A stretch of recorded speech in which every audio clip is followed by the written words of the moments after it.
नमस्कार मित्रांनो, जय Hind. MSF update या यूट्यूब चॅनलवरती आपल्या सर्वांचं स्वागत आहे. MSFबद्दल जी काही महत्त्वाची माहिती आहे ती यूट्यूबच्या माध्यमातून आपल्यापर्यंत पोहोचवण्याचा आम्ही प्रयत्न करत असतो. या अगोदर देखील MSFबद्दल माहिती देणारे व्हिडिओ मी आपल्या चॅनलवरती अपलोड केलेले आहेत. तर 28 मे 2025 रोजी 2021 जी काही पोलीस भरती होती, तर त्या पोलीस भरती वेटिंगचे जे उमेदवार आहेत त्या 9441 उमेदवारांची MSF म्हणजे महाराष्ट्र सुरक्षा बल यामध्ये निवड करण्यात आलेली आहे. तर ज्या उमेदवारांची यामध्ये निवड झालेली आहे तर त्या उमेदवारांना काही महत्त्वाच्या सूचना या महामंडळाच्या वेबसाईटवरती देण्यात आलेल्या आहेत. तर वेबसाईट लिंक ही व्हिडिओच्या डिस्क्रिप्शन बॉक्समध्ये आहे. तिथून तुम्ही डायरेक्ट ज्या काही सूचनांची PDF आहे ती तुम्ही तिथून पाहू शकता. तर ज्या उमेदवारांची निवड MSFमध्ये झालेली आहे तर त्या उमेदवारांना ज्या काही महत्त्वाच्या सूचना आहेत तर त्या सूचनांविषयी माहिती मी तुम्हाला आजच्या व्हिडिओमध्ये देणार आहे. तर सर्वात जे काही महत्त्वाच्या सूचना आहे तर ते पुढील प्रमाणे आहेत. तर उमेदवारांची दिनांकनिहाय यादी महामंडळाने दिलेल्या संकेतस्थळावर प्रसिद्ध करण्यात आलेली आहे. तर ज्या उमेदवारांची निवड झालेली आहे तर त्या उमेदवारांची जी काही यादी आहे ती महाराष्ट्र राज्य सुरक्षा महामंडळाच्या वेबसाईटवरती प्रकाशित करण्यात आलेली आहे, प्रसिद्ध करण्यात आलेली आहे. उमेदवारांची दिनांकनिहाय जी काही यादी आहे ती प्रसिद्ध करण्यात आलेली आहे. त्यामध्ये तुम्हाला कोणत्या तारखेला डॉक्युमेंट व्हेरिफिकेशनसाठी हजर राहायचं आहे त्याविषयी माहिती देण्यात आलेली आहे.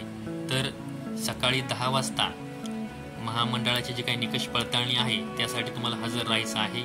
आझाद मैदान पोलीस क्लब येथील जो पहिला मजला आहे प्रेरणा हॉल मुंबई येथे तुम्हाला हजर राहायचं आहे.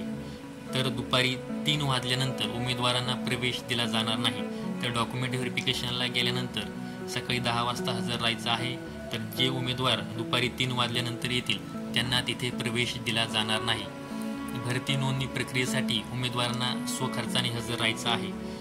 तर तसेच भरती नोंदणी प्रक्रिया केंद्रातील उमेदवारांसाठी कोणतीही व्यवस्था महाराष्ट्र राज्य सुरक्षा महामंडळाकडून करण्यात येणार नाही. म्हणजे जे काही तुमची राहायची व्यवस्था असेल, जाण्याचा खर्च असेल, जेवणाची व्यवस्था असेल ही तुम्हाला स्वतःच्या स्वखर्चाने करायची आहे. ही एक महत्त्वाची सूचना आहे. उमेदवारांनी आपल्या नातेवाईकांना भरती नोंदणी प्रक्रियेसाठी केंद्रावर आणू नये ही एक महत्त्वाची सूचना आहे. फक्त जे काही भरती प्रक्रियेची जी काही नोंदणी प्रक्रिया आहे त्यामध्ये फक्त उमेदवारांनाच त्या ठिकाणी प्रवेश दिला जाणार आहे. त्यामुळे आपल्या नातेवाईकांना सोबत घेऊन जायचं नाही ही एक पुढील महत्त्वाची सूचना आहे. उमेदवारास दिलेल्या दिनांकास अपवादात्मक परिस्थिती समजा काही कारणामुळे तुम्हाला ज्या तारखेला डॉक्युमेंट व्हेरिफिकेशनसाठी बोलवण्यात आलेलं आहे त्या दिवशी जर तुम्हाला काही आपाचं काम असेल तर तुम्ही दुसऱ्या दिवशी जे काही कामकाजाचा दुसरा दिवस आहे त्या दिवशी तुम्ही डॉक्युमेंट व्हेरिफिकेशनसाठी हजर राहू शकता. परंतु हे जे काही डॉक्युमेंट व्हेरिफिकेशन आहे ते आता जून 2025 पर्यंत आहे. त्यामुळे ज्या उमेदवारांचं डॉक्युमेंट व्हेरिफिकेशन हे 11 जून 2025 रोजी आहे तर त्या उमेदवारांना पुढच्या दिवशी हजर राहायची व्यवस्था करण्यात आलेली नाही. त्यामुळे ज्या उमेदवारांचं डॉक्युमेंट व्हेरिफिकेशन हे 11 तारखेला आहे त्यांनी त्याच दिवशी डॉक्युमेंट व्हेरिफिकेशन करणं हे आवश्यक आहे.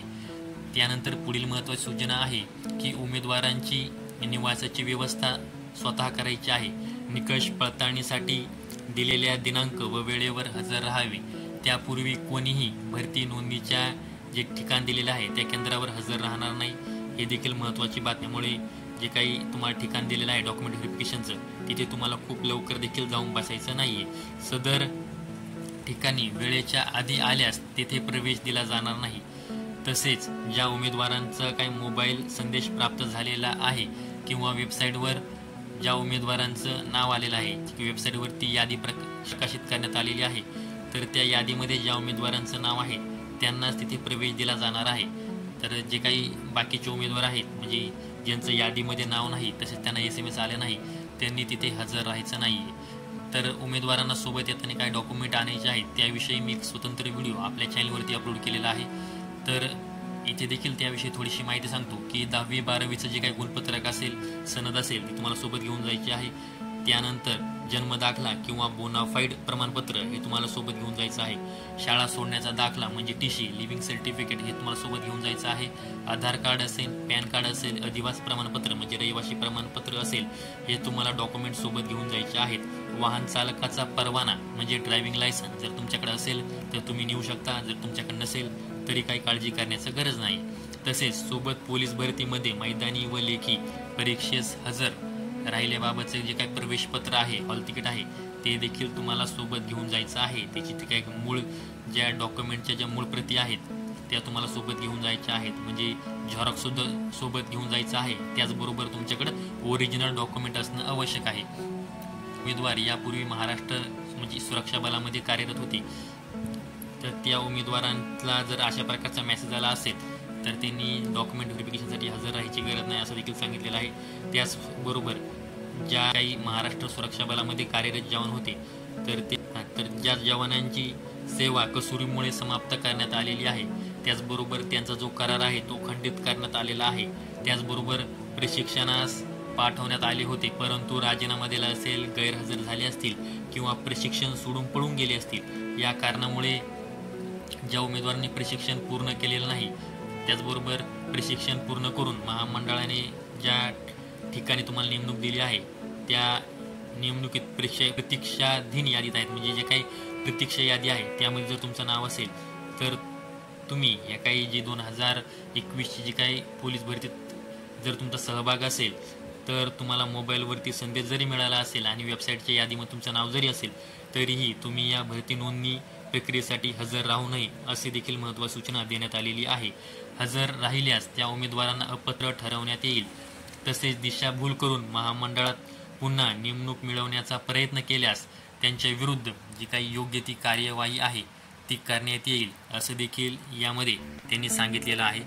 त्याचबरोबर जी काही पुढील महत्त्वाची माहिती आहे ती अशी आहे की उमेदवारांना त्यांच्या नोंदणीकृत मोबाईल नंबरवर संदेश पाठवण्यात आलेला आहे, तर त्या संदेशमध्ये जी काही लिंक आहे ती लिंक ओपन करून तुम्हाला तो फॉर्म जो आहे ऑनलाईन तो व्यवस्थित भरून घ्यायचा आहे. तसेच सदर लिंक ओपन केल्यानंतर जी काही प्रायव्हसी पॉलिसी आहे यावरती क्लिक करून तिथे दिलेल्या काही ज्या सूचना आहेत त्या काळजीपूर्वक वाचून घ्यायच्या आहेत आणि त्यानंतर तो संपूर्ण फॉर्म भरायचा आहे. तसेच फॉर्ममध्ये दिलेल्या जागी स्वतःचे अलीकडच्या काळातील जे काही तुमचं फोटो असेल, रंगीत त्या चित्र म्हणजे तुमचं फोटो व सही अपलोड करायचे आहे. तसेच मुद्दा क्रमांक 6 असे तुम्हाला या अगोदर मी काही जे काही डॉक्युमेंट सांगितलेले आहेत तर ते डॉक्युमेंट अपलोड करायचे आहेत आणि संपूर्ण माहिती भरल्यानंतर फॉर्म सबमिट करायचा आहे. त्यानंतर नोंदणीच्या दिवशी येताना फॉर्मची प्रिंट काढून सोबत आणायची आहे. तसेच सर्व जे काही संबंधित जे कागदपत्र आहेत त्यांची मूळ कागदपत्रे सोबत आणायची आहेत, म्हणजे ओरिजिनल डॉक्युमेंट तुम्हाला सोबत घेऊन जायचं आहे.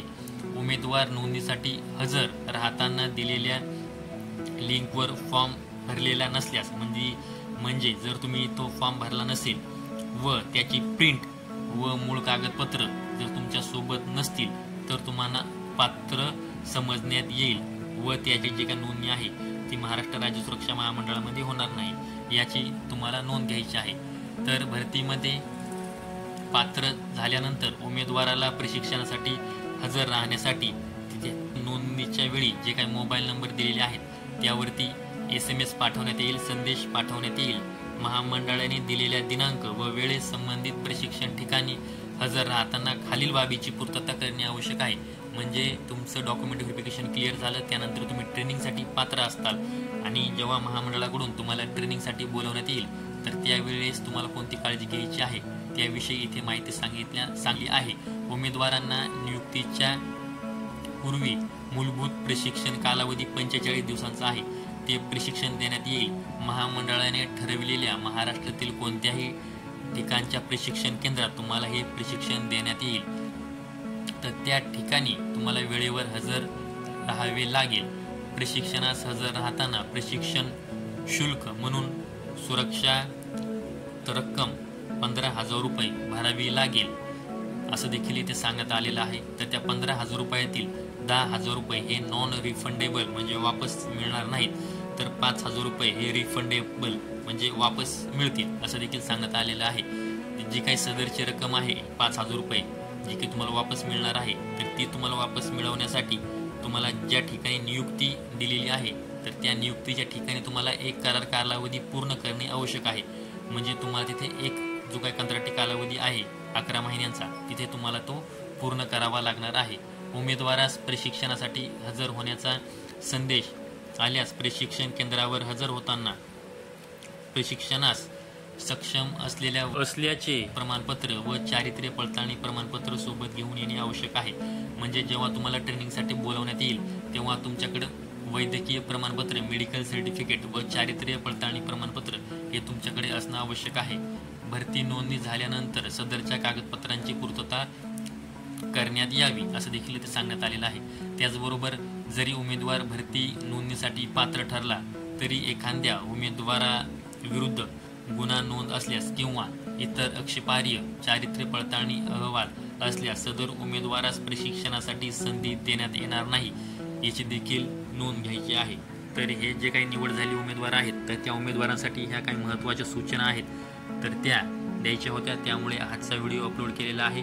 अशाच महाराष्ट्र राज्य सुरक्षा महामंडळाच्या वेबसाईटवरती ह्या सूचनांची PDF देण्यात आलेली आहे. वेबसाईट लिंक ही व्हिडिओच्या डिस्क्रिप्शन बॉक्समध्ये आहे, तिथून तुम्ही वेबसाईटला भेट देऊ शकता व जी काही सूचनांची PDF आहे ती पाहू शकता. निवड झालेल्या उमेदवारांनी ही सूचनांची PDF पुन्हा एकदा काळजीपूर्वक वाचून घ्यायची आहे. तर संपूर्ण व्हिडिओ पाहिल्याबद्दल धन्यवाद. अशाच माहितीसाठी MSF अपडेट या आपल्या यूट्यूब चॅनलला सबस्क्राईब करा. यूट्यूबच्या माध्यमातून MSF बद्दल जी काही महत्त्वाची माहिती आहे ती सोप्या भाषेमध्ये मी सांगण्याचा प्रयत्न करत असतो. व्हिडिओ पाहिल्याबद्दल धन्यवाद.